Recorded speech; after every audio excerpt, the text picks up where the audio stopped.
Peace. This is Flo Rogan, and this is The Art of Rhyming, episode 63.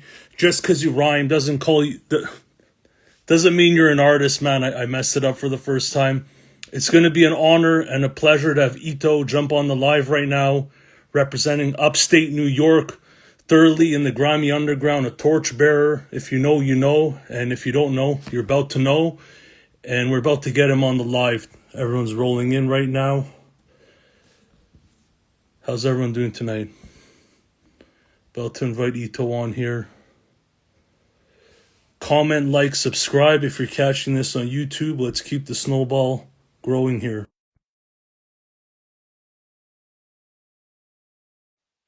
Ito's fire indeed. There he is.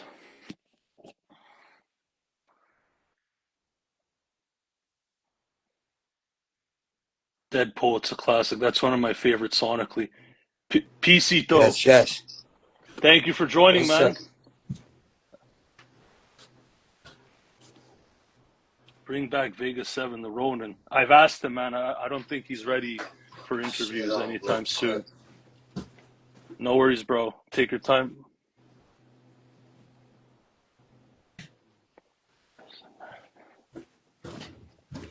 Yes. Thank you for joining, bro. Thank you for taking the time. All right. So, gonna give you a quick intro, man. We got Ito from Rochester, New York, representing Upstate New York, of course. Many would say he's a torchbearer for that real hip hop sound.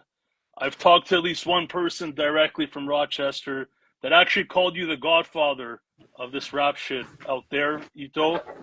And he amassed a thorough body of work over his career, narrating real-life stories from the streets with his one-of-a-kind style, all heavy poetry and observation of the world around him. So again, it's an honor to have you, Ito. Yeah, man. So wanted to let you know how I started really going through your music, man. So I had an interview with Superior, then Daniel Son, then Future Wave, Pro Dillinger. I know you've worked with all of them in some capacity. Obviously, they're in the underground. And I thought now's the time to reach out to you because I started going through all your music, man. I'm like, sounds like a good time. So, yeah.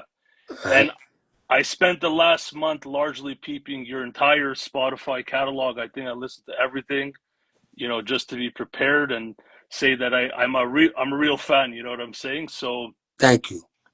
Yeah, man. I wanted to take a moment to shout out some of my favorite projects that I went through, just in case we have anyone tapping in later that, may not be fully up on all your music. So some of my favorites are Rock America 1 through 3 with Flea Lord. I think you dropped the latest one last year. If that's correct. Yes, sir. And that was all mixed producers, right? Different producers? 1 and 3, yeah. Part 2, I produced in full. Oh, did you? Okay, gotcha. Yeah, because on Spotify it's not always clear, but so it's good to know. Long Way Home 2024, that was mixed producers as well, one of my favorites. Dead Poets by Future Wave. Sonically, that might be my favorite one. That was from 2023. Check that one out. Wanted to mention Ito Brigante 2020. That's a concept album where you're breaking down Carlito's Way, scene by scene characters. Wanted to ask you, did you memorize that movie like the back of your hand when you were making that, or did you have to go back and sort of rewatch the movie a bunch of times? Yeah, that just came about. It started with a song, and it just ended up being a full-fledged joint. So, Yeah, with that being asked, I definitely went back and dug up a few scenes and shit, you heard? Yeah. Jay Black, yeah, thank you for joining, man. So that's a great concept project. Then you got The Beauty of It 2020. I've heard you call that your Illmatic in another interview. We're definitely going to get into that. And then Omerta 2017, produced by V Don. Probably your most classic album according to your fans. Does that sound about right? That's definitely by far my favorite. Omerta. But that's your favorite as well? Pro V Don for sure. Okay, gotcha. And then I just want to mention you got the DJ Muggs project in 2019 called Hell's Roof. That's a fan favorite. How did that one come together? What was the process like working with DJ Muggs? Um, Mayhem Loren put that together. Oh, did he? Okay. Yeah, it started with the record we did, the high record. On the omerta. Okay. That's how that came about. Yeah, shout out to Mayhem Loren for that. He connected that. Well, was there anything interesting about working with DJ Muggs, or was it all remote? Or What's that?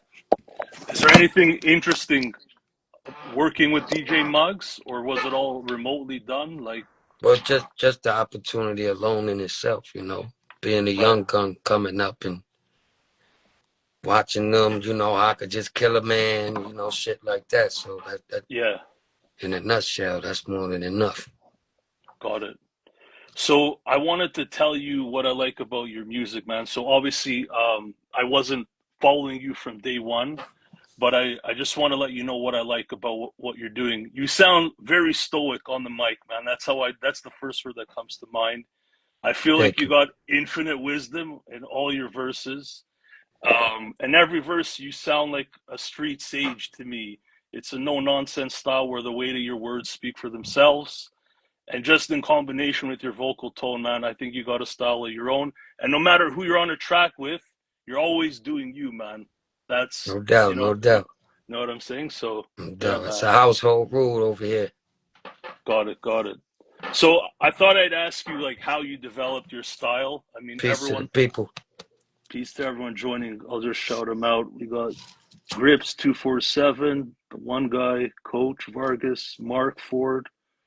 So thank you for joining. Many others. So just wanted to get in.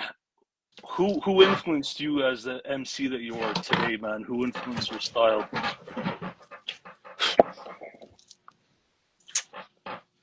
Okay, can you hear me? Okay. I hear you. Okay. Who I thought I'd ask you who influenced your style as an MC, the MC that you are today. Are there some MCs that you feel sort of influenced you to where you've landed as an artist stylistically? I'll start with my uncle, and then Nas, Mobb Right. Deep. Got You it. know, yeah, it started there for me. Early '90s. You know what I mean? So I Got caught a it. load of Nas in them first. Got it. And I recall you mentioning in a previous interview that you ranked It Was Written above Illmatic. Is that Oh right? yeah, definitely. Well, I mean that's my take. It was written by in my world the best album in my book. You know what I'm Right. saying? Right. I Yeah. was I was actually introduced to Nas through It Was Written. And I'm not saying you sound like Nas, but I definitely think you rap more in the style of It Was Written for sure than Illmatic. So I'm not surprised when you say that Nas was an influence on you, man. Kind of I Oh could kind yeah, of see the, yeah, the yeah. the lineage of telling stories and stuff like that. That's So my number one guy right there, man. Nas. got it. Mm-hmm. So you've worked with a lot of serious MCs, Flea Lord, 38 Special, Jay Black, who might be in here, Vinny Paz, I mean many others. Well, what MC that you've worked with pushes your pen the most, or ever pushes you out of your comfort zone? Does that ever happen to you? Nobody ever. Nobody since the Nobody ever. since the beginning, or Um, probably these young guns now because they okay, ain't my can of beer, but right, I'm willing to work with the young guns. right. They'll get it out me. Got it, got it. That makes sense. Mm-hmm. Um, so again, I thought I'd ask you about growing up, if you're okay to go there. Like, I'm really amazed with the pictures you paint with your rhymes. And again, I just thought I'd get into like how you grew up, because I'm sure that makes up the stories that you tell, and the anecdotes that you put in your rhymes and stuff like that. Um, did you always live in Rochester, or did you move around? Born and raised, definitely, Born definitely. and raised. Mm-hmm. And, and are you cool if I ask your background, like what your background is, like? I'm Puerto Rican. Puerto Rican. Got it. Yes, sir. I'm Puerto Rican, but you know, I came up with in the urban area where it wasn't too many Puerto Ricans. You know what I'm saying? Okay. It was a few of us, and yeah, man. I'm from Durning Street, Rochester, New York. That was Roof, Durning Road, man. Got it, man. I'm from, I'm from around Toronto, so obviously I'm here to learn some things, of course, man. So, what was life like growing up as a kid, like as a young kid? I thought I'd ask. I mean, I'm pretty sure it wasn't too different. Hopefully, unless these boys be lying and shit. But we came up the same way. You know what I mean? Came up around guys who were the guys, and we want to be like and just get money. And then you get into shit, and then you learn, you get out of shit, and tables turn. You know how the ball bounce. Same story, same fight, different round. Got it, man. Do you recall the first hip hop song you ever heard and what impact it might have had on you?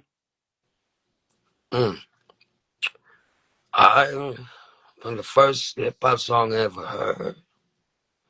That's a tough one because I came up with my uncle and that's what he was doing. He had the techniques, the 1200s outside, I would just have to say anything in the 80s pretty much. Daddy Kane, Ain't No Half Stepping. Right. Or, shit like that, BDP, My Philosophy, I remember that clear as day. Right. When he started off with the acapella, I remember watching you on TV Rap, so yeah. I remember all that. Yeah, definitely. Is this something you knew you wanted to do, like as soon as you could remember hearing it, or more off came top, later? Yeah, definitely. Off top. I knew that since I was about 8 years old. Probably a little younger. I knew that. And I understand you started with the production and the rapping maybe at the same time. Is there one thing you wanted to be first? Did you want to be the rapper first or the producer first? Both. I was kind of scared to rap around the guys at first, Right. But definitely wanted to rap first. But my production took me, was, I don't know what happened, but I bought a keyboard. And then that's when I really took rapping more serious. That's when I started really writing and recording my shit. My beats, you know what I'm saying? Got it. Yeah. If I understand correctly, when you were like 17, there was a turn of events that really made you focus on music. Is that something you care to share in the interview, or? What you mean? Like I got on house arrest and shit? Yeah, that whole story. I mean, it's been shared multiple times. That's one of the moments, growing pains, and shit happens. But that's what changed my life. You know what I'm saying? Got on house arrest, and that's when I started buying my gear. My first beat machine, keyboard. Plus I had help too. I had guys who contributed, computers, shit like that. So I got a strong support system, and I ain't do it by myself. You know what I'm saying? Right. Yeah, I remember trying to produce. I sucked at it. I didn't try for very long. Is it something that was intuitive to you, or kind of like you said, like you sort of had to wrap your head around it for a bit? Well, shit, I was all in, so I was doing a bit of everything. Got it. I just now recently picked my poison and surrendered. You know what I'm saying? It's because I could do both, but one of them gonna fail. So I left the streets alone. Here I am. Got it. You know what I mean? Got it. Is there any music like in your blood, or you're self-taught more? Oh yeah, my whole family, man. My whole family. Latin though, it starts Latin. My mama sings, she used to do karaoke and shit like that. Yeah, it's in the blood, man. My daughter, I got a 6-year-old son now. He more into drawing and shit. I don't force it on my kids, but it's in the genes. You know how I go. Got it, man. Got it. So I heard you say that your production is inspired by the Queensbridge sound. How would you describe that sound, the Queensbridge sound? Haunting, strings, piano, and just that sound, symphony, you know, orchestra type shit. You know what I mean? Yeah. Dramatic type sound. Yeah. So from what I see, you don't really produce albums entirely for yourself. I know you did correct me with the Rock America 2. You entirely produced that. Yeah. But I wanted to ask you, if you had it your way, would you produce all your projects if time wasn't a factor, or do you like handing over the bulk of the production to Now someone I'm else? on that now. You know, when you know, you're in the system, the business and shit, and you're doing all these merge projects and projects with producers, and then you got to get back to you. You got to get back to yourself. So I'm working on that now. That's what I'm Right. up against, you know, getting back to me and dishing them out again, you know what I mean? Got it. Got it. So when I was on your Spotify, it wasn't abundantly clear maybe which projects you fully produced, but for any of the new fans, is there any, like, what would you say your most notable projects are that you produced that we can go check out? That I Um, produce. yeah, from front to back. The intro I did for Benny and Special Stabbed and Shot is a big one. Okay. Um, Especially all the, you know, the stuff I do back home, you know. But I would say, yeah, Rock America 2 plus the joints, these projects I have coming that are entirely produced by me that y'all catch wind of soon. So I'll just leave that there. Dope, dope. I mean, Maybe I'll ask you at the end of the interview what's next, what you're willing to share. We'll save that for then, yeah, maybe. yeah, yeah. We'll follow up. We'll follow up for sure. But plausible deniability. Did you produce that one? What's that? Plausible deniability. That album. Yes, yes. Did you produce Shout that out my one? guy Joy Majors. Yes, sir. VIP. You produced that front to back? No, no. Okay, okay, gotcha. I have one. No, I don't have one on there. My bro Joy Majors VIP. He has a gang of artists, producers he worked with. So Okay, that was coming from his direction. That got was it. one of them merge projects that started our little gathering and what we up to Got it. now. Yeah, that project sounded amazing, man. The production was Yeah, crazy. So yeah, I thought, Joey. and you had Shout the out to Joey. instrumental. Yeah, He got a big, great ear. yeah. His ear is gold. So I wanted, from people I've talked to, you've really helped set more than a few people's careers in motion. I think it's a fair statement, or you gave them a boost. So you gave Danielson the feature on your 2017 Omerta project. When I interviewed him, he told me how big of a deal that was for him. Superior from Germany produced your album, Long Story Short.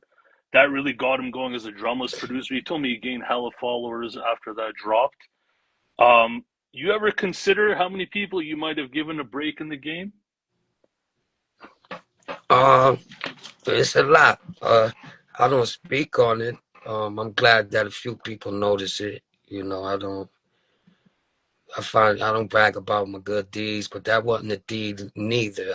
I checked for Danielson. I was looking for something. Like, Oh yeah, I yeah, think I've reached out to him on SoundCloud.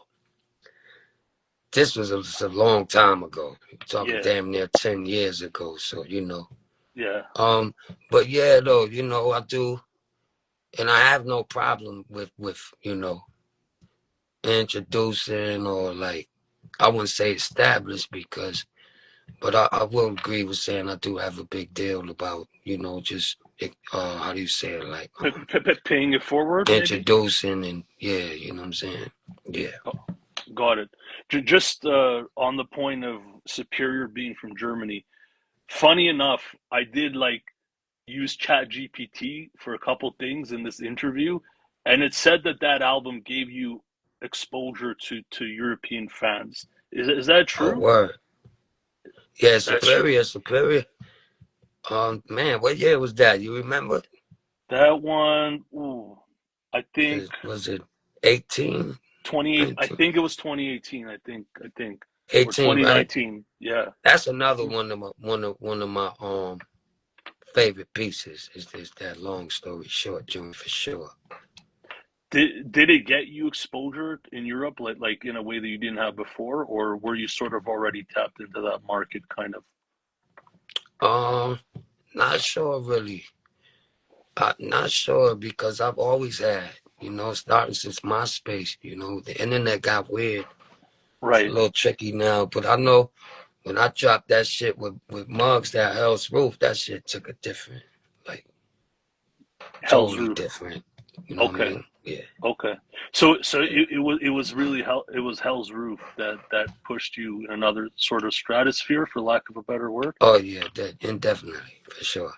Got it. Got Hmm. it. Got it. While we're on the topic of Europe, I know there's a lot of underground rappers selling vinyl in Europe, but also, artists like Rome Streets and others touring and stuff like that. Has that been a place you've ever been to, or a market you feel you fully tapped into yet? Nah, not yet. But now I could. I got all the shit, legals and shit like that situated. Got it. Got it. I'm ready to go on the road. Nice. About to Nice. start touring soon. So I think your European fans will be excited for sure. Oh yeah. Me and Superior talked about that a long time ago with I think it was gonna be alongside me, him and Esty, if I'm not mistaken. Oh wow. Way before they even knew who Esty was at that time. I had Esty in Rochester, New York Wow. years ago. We Wow. got a video we shot too. But that's about that same time, yeah, so yeah, I'm working on a lot of shit, you know what I'm saying? Cleaning Nice. up and getting my shit together. That's dope. That's dope, man. Um, so I thought I'd ask you, like, who's given you a break in the game? Are there any notable names that stick out that might have helped set you off to the races? We talked about DJ Muggs. Anyone else maybe? Shit, Rochester, New York, man. My brothers. You know what I mean? We coming. You know what I mean? I don't chase shit. Got You it. know what I mean? I'm working though. You know that? Got it. Got it. Shout out to the guys. Got it. Yeah. Um, so I was talking to MC named Snacks. He goes between Rochester and Toronto. I don't know if you know him, but when I Who? told him Snacks, I don't know if it rings a bell at all. Snacks. Snacks. Yeah. It's one Snacks, but that's our guy. He don't rap. Got it. Got it. Okay. Well, when I told him I was interviewing you, he told me like you're the godfather out there, pretty much, of Rochester hip hop. That's how he put it. Then I mentioned your good friend Uwap, who passed away. He's like, oh yeah, that's right. Can My you let brother. us know what Uwap symbolized in the scene coming up, and maybe what he did for you, if anything? Owap was I could somewhat speak for all of us. Like he was just like the forefather. He was he was just amazing. Like he was the Ellis. You know what I'm saying? Like he was. That's why I got like I was looking for him too as well in town at the time. At the time, I'm probably 16 years old. I'm 42 now. You heard? So Right. man, that's definitely like my sidekick. Outside of my brother Jay Black. Like we the closest ones. So Got it. OWAP was a motivator and you know what I mean, inspired everybody. He was the one. He was the first one I seen ever sell 5,000 CDs in a day. He's one of Oh those wow. guys. Wow. Yeah. That But then that. anybody who in town at that time was getting real deal money, they'll give them $50 for a blank CD, no artwork with just some Sharpie on the Wow. top. That's how powerful it was. You know what I'm saying? It was that great. Right. And the run was just crazy. Yeah, man. Yeah, Rest in peace to Uwap. no doubt, no Um, doubt. so I sort of dipped from really digging for like underground hip hop around 2013. I was watching the game from afar for a bunch of years. So even though I've been running this platform the last 3 years, I'm still putting together some of the history I missed in the grimy underground lane that kind of Griselda and Rock Marciano are often credited for reviving or starting. So, with that said, since you've been around, obviously, a while, I wanted to ask you. They say Upstate New York carried the torch for this sound in hip hop. when all the other regions were basically walking away from it. As a key figure in this lane, when you look back, does it feel to you like Upstate New York was really going after their own sound or wave? Or do you think you guys are just continuing what you knew to do and eventually the world came back around? Yeah, Or I can speak for me and mine. You know, we never left. I can't speak for anyone else, but as far as we go, New Crack Era Summers, us over here, we never left. We never, and we still on the same time. I might even catch myself saying, yo, we might need a ladies, a radio joint, lady joint, what have you, and we'll do shit like that, but we don't compromise. You know what I'm got it, saying? We don't bend. We might, you know, be a little flexible here and there, but other than that, man, you know, we never left. got it. So you feel like the world came back around in a sense, or the scene came I back say, around. I say, Gun definitely got a lot to do with bringing that sound back. You know, that Right. boom, that shit. Yeah. Yeah, I would definitely highly agree with that. Got it. But as Got it. far Got as it. upstate goes, I can only speak for us, and we still on that same time. Got it. Got it. Factory. So when we talk about upstate New York, we're talking cities like Buffalo, Rochester, I guess Albany, Syracuse. Does that make sense? Um, has there been any camaraderie among those in the hip hop scene over the years, like with the resurgence of the Like scene? Is there any? upstate versus up? No, never. No, no. Okay. It's always been love. What? It's always been love. Always. Okay. Yeah, always. Yeah. Nice. Nice. Mm-hmm. Um, yeah. And so when I interviewed Jay Skis not too long ago, he explained to me, like in Buffalo, for example, outsiders would think, like myself, that Griselda is being played everywhere, etc., etc., and like they get radio play, like and stuff. And he told me they do, but it's still actually not the most popular sound you'll hear around. Is it similar like that in Rochester? Like in the main, I guess on the radio and stuff like that. Like how would you describe it? The support that the grimy underground gets in I don't know. Like Rochester. I said, man, but I can only speak for us, man. Okay. Like my guys in the got a station out here who supports us dearly, but then there's another one who doesn't, you know, and then there's other people who do, other people who don't. So Got it. that shit be like, It depends. I don't worry about none of that shit, you know. I got a Got support system that works for me, so and I ain't, again, you know. got it. You know? Got it. Got it. So I was exchanging with Danielson, and he was telling me that Omerta in 2017 was a really instrumental project in this lane. We kind of talked about it. He referenced some other projects around that time, like Crime Apple and Big Ghost, Aguardiente, ST dropping all sorts of projects, Yeah, I remember Aldovino, that. and others, him and Future Wave dropping Pressure Cooker. But he said Omerta really stood out on its own. So I wanted to ask you, was there anything in the air when you were working with Vidon on that project that made you know this was a special occasion? Or did it feel like you guys were just working on another project? My fault, because somebody had called. No worries. Can you repeat that one more time? My fault. Yeah, no worries. Was there anything in the air when you were working with Vidon on Omerta that made you know this was a special occasion? Or did it Oh, feel like nah, you guys man. were working on another project? Me and V Don been working since '07. Okay. So, you know, New Crack Era, that was the name of our first record. This has been mentioned in a couple of interviews, but yeah, nah, it was too late. Or Murder came, it was too late. We already done had joints, a bunch of them out before that. That just happens to be my favorite. A Right. lot more, trust me. Right. Yeah. As someone that's going back and catching up on your catalog, I wanted to ask you, were all of you, I guess, Rochester rappers in the scene or MCs in the scene going after the grimiest sound possible? Because I did notice if you go back in time, some of your production sounds a bit different, right? It seems Mm. clear to me after Vidon, things got really like grimy, sort of in a different way. Were you Yeah, guys Don shit he's crazy. V Don is crazy.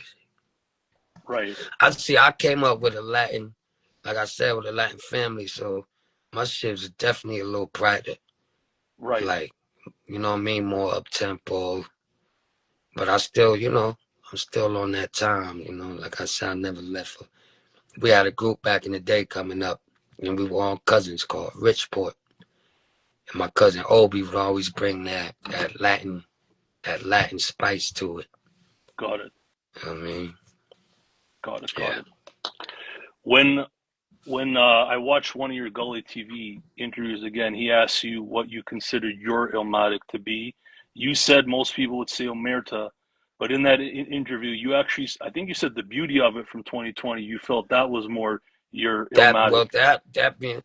That one is the one I have full control over. Like, Okay. I got everybody on it myself, like Static, Marco Polo, Shy Half, Green Lantern. You know, I did all that on my own with no extra hand or nobody throwing me the alley-oop. So that's why that album means so much to me.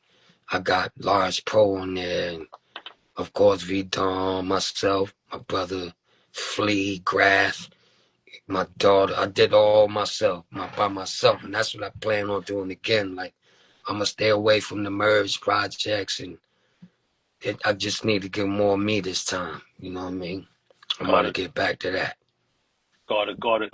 But I mean, that project is amazing. But what is it about that one that makes it your Illmatic? Say Over the Beat on. Is it that just answered it for you? The I had producers. total control. I put it all together myself. Got it. You know what I'm saying? Got it. It mean a lot to me because I always had to get a hand to help, or like, you know, alley-oop. Like, yeah, I'll reach out for you. I got you. I'll put in the good word. And I did that shit myself. And that's why it means so much. Got it. If I heard correctly... Excuse me, one sec. Yeah, excuse me. No problem. Take your time. Thank you for pulling up, everyone. We got Upstate 81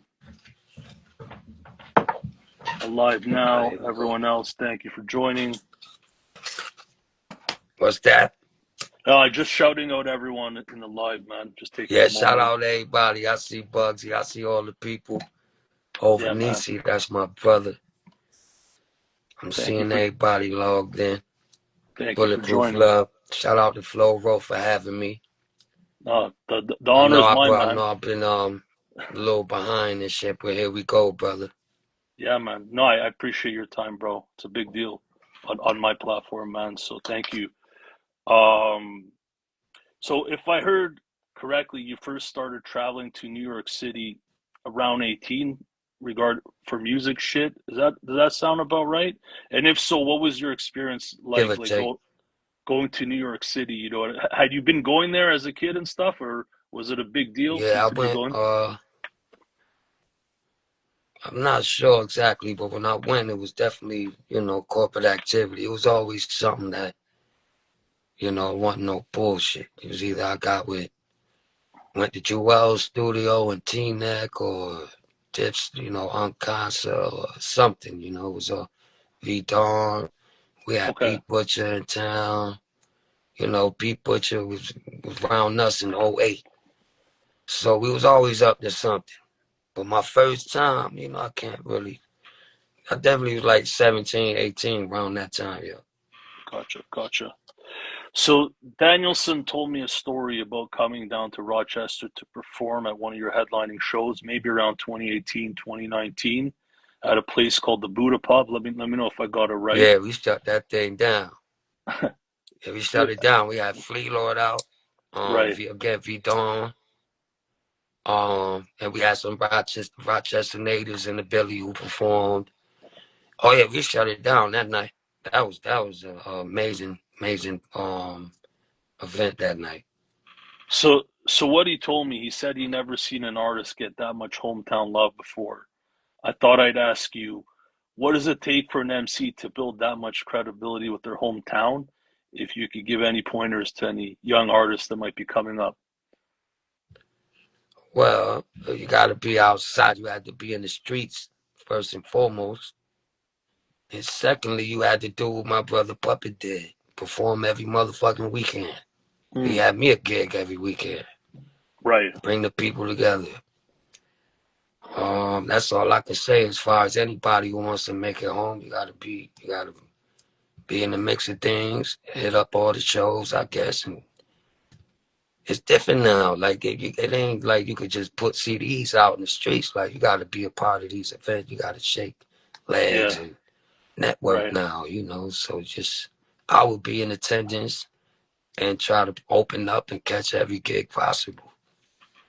Are you performing as much as you used to? Is there a need to, or Nah, no, no, nah. not at this point? Got Unless it. we doing it, or because they don't want to pay for the booking. Unless Right. we do it ourselves, which is what I want to do anyway. Book Got our it. own motherfucking tour. Get Right. the merch tables and a couple Yeah. slots, Yeah. Got some slots for sale, shit like that. Cut, We gotta just start governing the land again. cut out as many middlemen as possible. Mm-hmm. Got it. Got it. Yeah. If we Are there any other projects maybe earlier in your career or series of work that made Rochester really wake up to you, or was it all gradual? Yeah, crack music. That's 2004. Oh wow. Okay. That's like that run there was close to my brother Wops. Like I did a couple thousand CDs. He did like 5. That was a Do, good run at the time. do you miss those days where you could sell CDs like that? Was that the Of most course. lucrative time, or Of more course I lucrative miss than him. now? Got it. Shit, it won't happen again. We Right. could, but if anybody with a CD player, direct them to me and I'll send them out a box. Yeah, Some yeah. hard copies. I bought a bunch of tapes. I never play this shit, but I bought them. You know what I mean? So Yeah, man, that shit, you know how time flies, man. yeah, but yeah, You know? yeah, yeah. So at this stage in your career, with where you're at, how important is it to do things in music that maintain your legacy versus getting a bag? Do you ever find yourself dealing with a compromise, or not really? Yeah, more than too many times.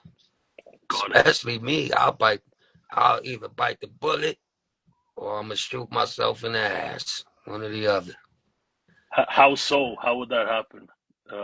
How would Well, you be because compromising? so sometimes they make an offer you can't refuse, even when you don't like the offer. Yeah, And that's how you came up. You know what I'm yeah, saying? So we not turning this shit down. Bet it up. yeah. Let's go. That Shit, we might even have ran off a couple times. We'll got be it. back. You know what I'm saying? Got it. Got it. Got it. Got it.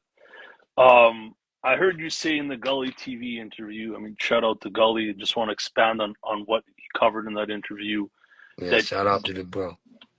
getting a bag as a producer is more consistent than an MC. I can imagine some of the reasons why. I do talk to a lot of MCs.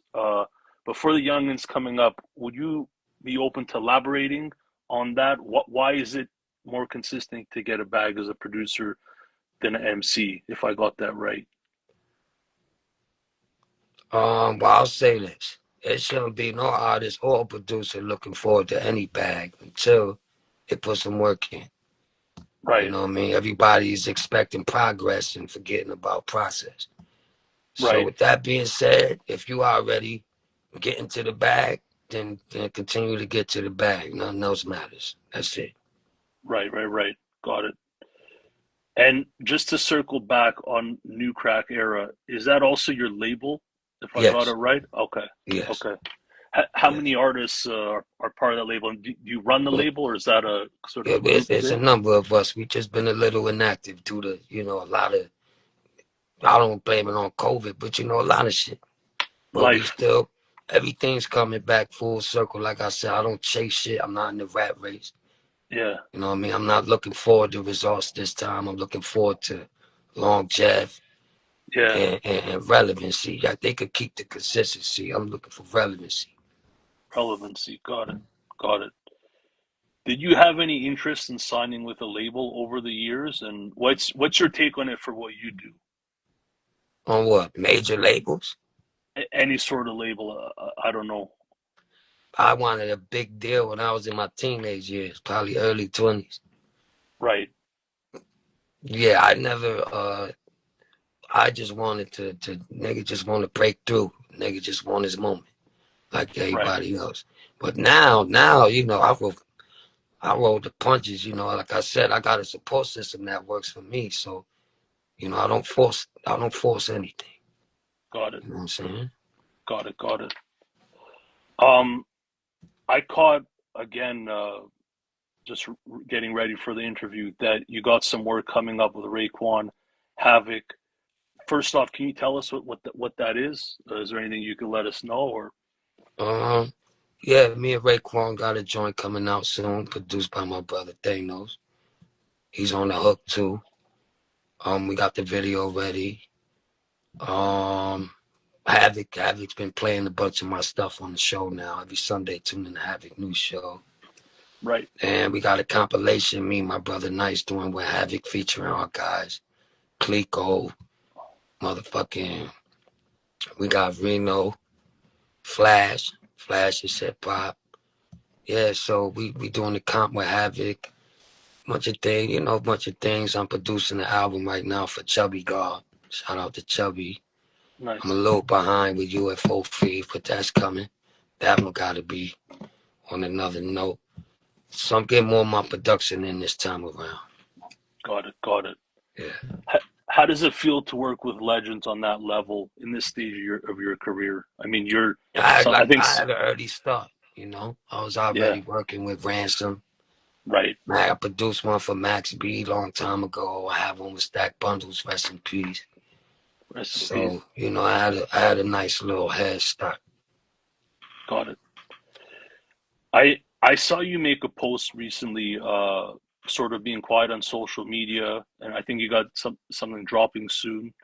Maybe you're getting more active on social media because of that. But I wanted to ask you, for all the years you've been working on, with social media, have you yet to feel comfortable with this media, man, or is That it at funny? all. At all. That's why I don't be going crazy. I'll be scrolling down the timeline. I'll be like, man, this shit is insane. Yeah, Like, yeah, you know what I mean? It's a lot going on. I get it. Everybody hungry.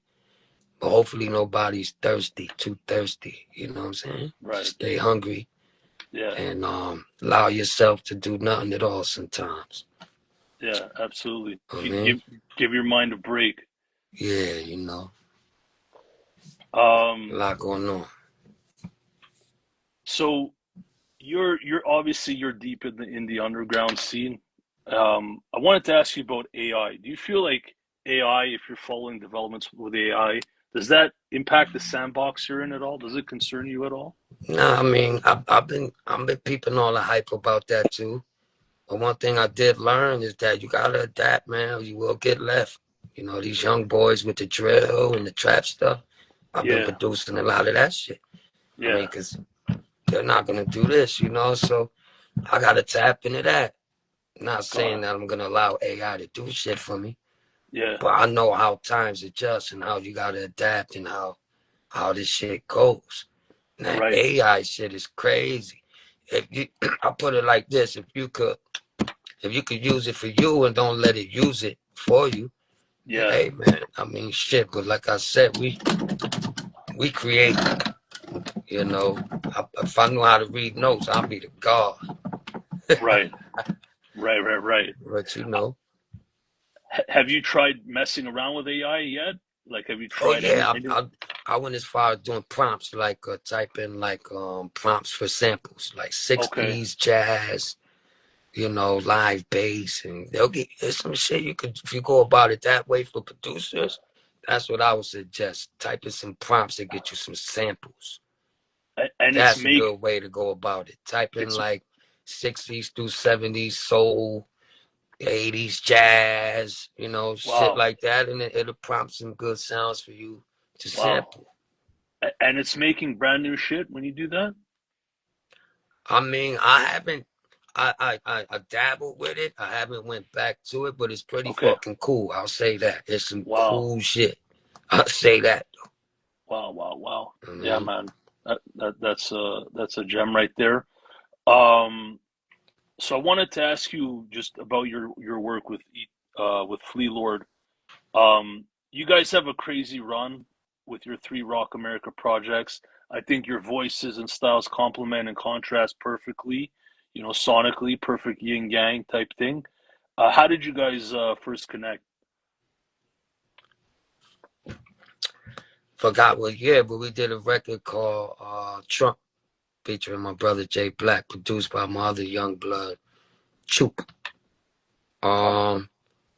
That was definitely almost 10 years ago. I got with Flea on Instagram. Mm. Yeah, I Okay. forgot through who or how, but yeah, I got. And the first record we did was called Trump, Okay. featuring Jay Black.